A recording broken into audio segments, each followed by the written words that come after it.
घर घर बुली फर्म बांटिले अंगनवाड़ी कर्मी सुभद्रा योजना पाई केमिति करिवे पंजीकरण चलतु जानिबा संपूर्ण खबर।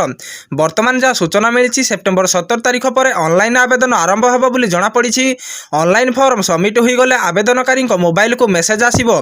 या पूर्व फॉर्म फिलअप संपर्क में कर्मचारी जानिबा दरकार। सरकारक ठारू सुभद्रा टंका पाइबाकू अनाई बसिसंती आवेदनकारी हेले केउठू पाइबे आवेदन पत्र केमिति करिवे आवेदन ताकू नै द्वंद्व बढ़िबारे लागिछि। कारण एबे ऑफलाइन आवेदन हेउथुवा बेले 17 तारिख ऑनलाइन आवेदन आरंभ हेउछि। मिलिथिबा सूचना अनुसार पंजीकरण करिवे केमिति। ग्रामांचल रे कम्युनिटी सेंटर अंगनवाड़ी और जनसेवा केन्द्र रे फॉर्म मिलिबो।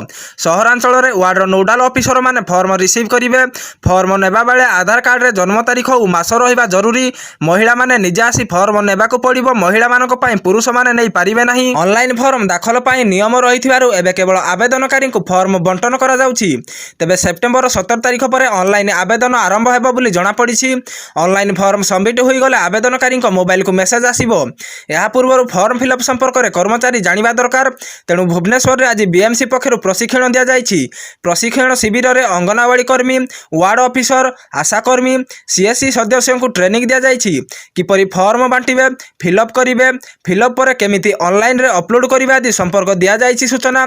एबे किन्नर मानकु मध्य एही योजना रे शामिल करिवा को दाबी उठुछि। सुभद्रा योजना रे प्राय 1 कोटी 8 लाख महिला को आगामी 5 वर्ष में 50,000 टंका लेखाएं प्रदान करेंगे मोहन सरकार।